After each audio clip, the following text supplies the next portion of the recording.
What's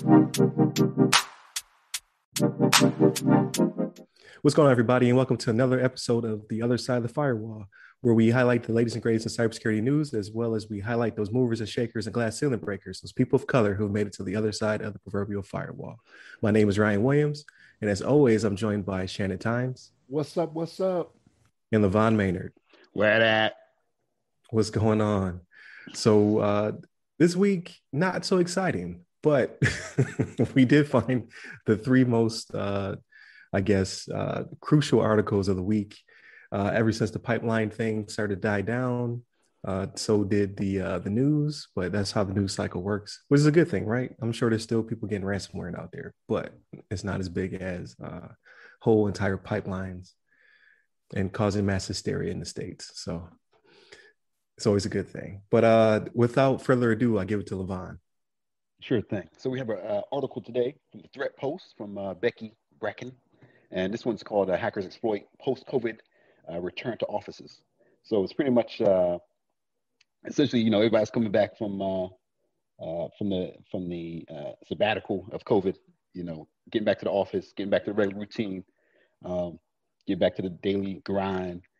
And it looks like some scammers out there, some hackers are trying to take advantage of that. Everybody coming back to the office. And apparently, according to this story, I don't remember. I don't think this one referenced any particular company. But it's essentially what happened was somebody posing as the company's CIO sent out pretty much a phishing email to the company employees, and they disguised their email basically saying that it's like a update to some of the COVID. Due to COVID, we have some new policies in our company. We want to go ahead and click on this link here to see the new updated policies, and it looks pretty legit. I took a look at the actual email. They have like some screenshots of it, but essentially they direct you to a Microsoft SharePoint website, but it's actually, it's like like a hack website. It's not even a legit SharePoint, but they just put like the splash page and put like the icons where they need to be. And it kind of says like, here, click on this file to like access to the new company policies. And so when you go there, it like actually pops up like an authentication box. So you put in your email address and your password. And then I think they said actually they purposely made it fail a few times to actually, I think it's more so to kind of make sure your credentials are entered correctly so that they can make sure to have the legit credentials. And then it like directs you to like a legit, I think it should direct you to a legit like Microsoft OneDrive page or something to that effect. But it's just interesting that they're using these tactics, and it's pretty sophisticated. It looks pretty legit, the email, but it has some of the branding and some of the it's the company branding towards the top, as well as the CIO message towards the bottom. And I think it's actually the person that runs that office who held that position was actually the name on that email. So it kind of looked legit. And I think it may have, actually, I'm not sure. I don't know if the thing references any particular people that got compromised or any kind of big like fallout from this, but I think it's at least identify that this was a known issue that people, were out there trying to get these credentials. And I'm sure, at least one or two people may have fallen for it and provided their credentials. But, these are kind of things you got to look out for, even for like an average user. I get all kinds of spam emails and things like, your credit card was declined, or your credit card had an unknown charge. Click on this link to verify or to, get your money back or something like that. You'll find all kinds of things like that in your inbox. I'm sure people in general see that kind of stuff pretty regularly. But you guys have some thoughts on it, Ryan? Perhaps you have some feelings on the story. Yeah, I think it's pretty clever. I can't fault a user for clicking through it because of how realistic it looked, as well as the fake failed log on attempts, just like in real life. You're like, I know I put my password in right. So, so it's actually really clever, and then not redirecting you off site was also pretty good. So you got to give it to hackers and scammers, man. Like, they're getting really good. Like there's been a few times where I've gotten emails where I'm like, I just don't know. So I kind of go through I no longer click links to get to my bank or to like Apple or something like that. I now just log directly into those accounts. Because there's been a few times where I'm like, man, this looks so real. Like it went from like dear customer to like now it's like even more crafted and personalized. Like they Right. know my name. That's right. That's true. Like so I definitely can't fault them for clicking through it. Even with good IA training, it looked pretty realistic. Um, but I just don't know, man. Like it feels as though they the bad guys just have so much time on their hands. They're getting so good. Like what are we doing? what Right. on our end? Um, I guess you have to think like your enemy or whatever, but they're just like I don't. I guess to to the team who's supposed to be protecting us, you only have so much time in your day, right? So you have to protect things that are already been exploited, and then also think of clever ways of being attacked. While these people are just attacking, like that's their entire job, is just to attack without without like just they don't cease to attack us. So they're just getting really good at their craft. Mm-hmm. But what do you got, Shannon? So I know for me, I have helped several Nigerian princes in my day. So no, I'm joking. Haven't we all? he got my $20,000. I'm That's gonna right. be a millionaire now, you know. No, so like Ryan, I'm just like you, right? Like I don't click any links in any email now. Like it doesn't even matter to me. Like if I see something, I will go to my app or the site itself, you know what I mean, that I know is more than likely trusted. But so here's the issue I have with this though, right? So and we have worked in an environment that implements this, right? If digital signatures were implemented for this, it would not be easy for this to happen, right? Because you'd have to verify, okay, True. this CIO is who it says it is. I'm just going to click on this ribbon here or whatever, whether it be PKI or just go to, you know, you can set up your own type of certificate, your own CA or whatever in your company to make it to where this is harder. You know what I mean? Don't make this so easy. And we have worked in that environment. You know what I mean? Department of Defense implements that, right? Like if I was to get an email from you, Ryan, and it looks a little suspicious, I'd be like, I don't know. Let me click on this ribbon and make sure it's verified. It's who it says it is, right? That could have all been avoided here. Now, granted, the users, you don't expect your users to be the most tech savvy, right? But this is why you do that training with your users to teach them to look out for these things, right? Like for us, having worked with the Department of Defense, right? We had that annual cyber awareness that we had to do, right? Remember the whole email thing where it's like, tell us what's wrong with this email and do this, that, and the third? You can do the same thing in these companies, right?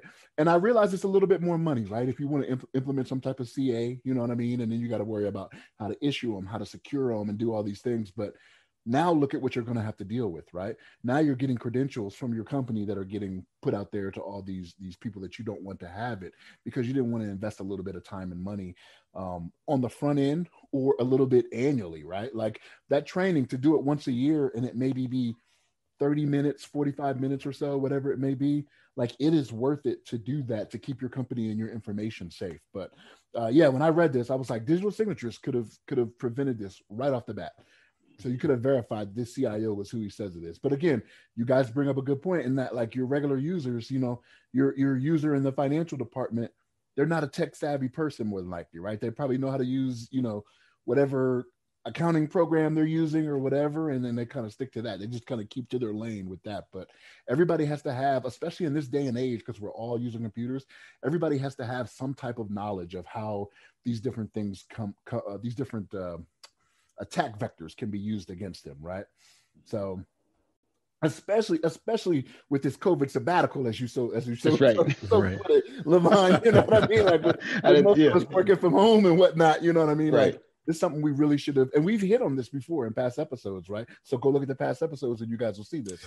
But we've hit on this before where, you know, you got to put a little bit more into it when you have people that are maybe not using equipment that is they're not doing the whole what do you call it, BYOT, bring your own technology or whatever, you know what I'm saying? So people are just using their own laptops and, you know, you don't know how secure they are, and then you may be allowing them accesses. But when these companies did it, they just like they copped to it, right? They were just like, get them up fast so we can make money. We're losing this much money every hour, this much money every day, this much money every month. Like they know those numbers, you know, like the back of their hand that they're looking at, you know what I mean? So Yeah, digital signatures could have prevented a lot of this. Put the time in the beginning, as we've talked about before, and put a little bit of money into it to save yourself this heartache that you're dealing with. You know what I mean? Especially when it comes to, I want to say in that article that referenced like 10% of the time this happened, it was like hospitals, right? It was like medical, Yep. right? Yeah. So like 10% of the time, and that's just like, that's one of those things where you may not want your money being messed with, but you definitely don't want nobody out there knowing, you got you was a little wild in your college days or something. You know what I mean? Like, You got something to tell us, Shannon? No, not me. Not me. I'm just saying. That's just stuff that you just don't want out there, right? Like protect it Right. appropriately. You know what I'm saying? So, but that's my thoughts. No, that's true. Yeah. No, that's true. That's true. Hold us accountable. I'm getting soft. Look, I'm getting soft. Like, yes, it was their fault. That's right. Restrict their access, make them take the challenge again, all that good stuff. But yeah, I mean, they're getting good. I mean, they're already good. They're getting great. that's what's happening out there. But no, you bring up a good point. Like, it's really bad on the healthcare side. Like, I know there's a lot of steps being taken. I was in a clubhouse, I want to say 2 months ago. They had like I want to say he was the director of the NHS, maybe National Health something over in the UK. Yeah, over in the UK. They all had UK type accents, but they're making huge strides. So I got to stand up and ask a question and whatnot. I felt like I was the only American in the crowd, so I was like, oh, I'm in the wrong room. But it does seem to be that they are taking strides to be more secure, and they're a little bit different when it comes to the way they treat the CISP. It's more of a degree than it is just a certification over there. So like they treat it as though it's a master's degree to certain respects. So they are definitely moving ahead. I should say that. Well, we'll get there, but we also don't. It feels as though either we don't publicize the U.S. attacks as much as you do the U.K. attacks, or we're just not being attacked as much. Because I think we talked about it, or we may not have talked about it, but it was one of the articles that was up for grabs where Ireland was attacked. I think we skipped over that one because of the pipeline. But the same week the pipeline was attacked, Ireland was attacked, and they didn't pay the ransom. They were like, "Nah, we ain't paying." And they paid for it. I mean, there was a cost to it. Like, you didn't pay the ransom, so they start releasing information, but you disincentivized the ransomware gangs from attacking you again. Like, well, there's no money to be had here. Just work, basically. So do you think maybe it's a matter of the American companies? It's I don't want to say these companies in the UK aren't financially driven, right? But for us in the States, maybe it's more along the lines of, okay, we can save this money and still look good to shareholders and this, that, and the third. Oh, right. Like privatized hospitals over the national, maybe, or I don't know. I think when it came to their original attack, like way back WannaCry, when they got hit a few years ago, that was due to them using really outdated systems. They're still like on Windows like 95 in some of those respects. So they're end of life, easily attacked. I'm not sure if they've upgraded since then. I'm not sure if that is tied to them being nationalized or not. That's a good question. Because they do seem to be attacked more, or we just don't publicize ours. But I think we would. Like, the Colonial Pipeline was very well publicized. And we'll talk more about that this week as well, because there's more craziness to do with that.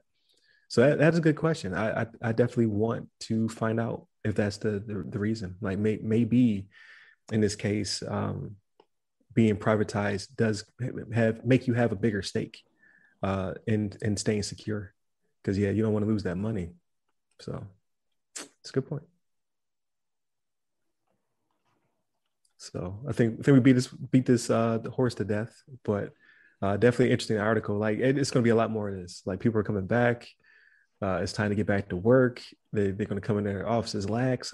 So I think the forefront should be IA training. It should be getting people more indoctrinated. They should already been doing it anyway from home, so it shouldn't really change when they get back into the environment. But who's to say they're not bringing stuff back with them? Like, what did you catch out there when like you said in your college days, like when you was at home on a sabbatical? What did you pick up, and now what are you going to bring to work? Right. With your own device? So that is true.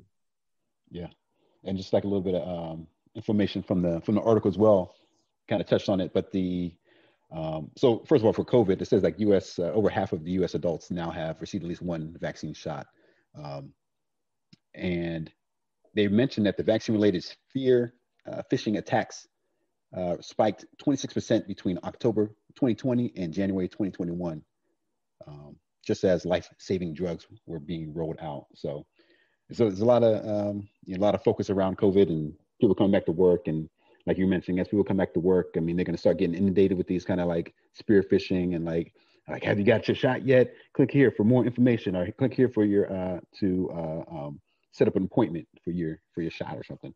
So, or it's like it might be the opposite. Maybe like, you got a shot. Warning: this is just released information about side effects from taking your shot.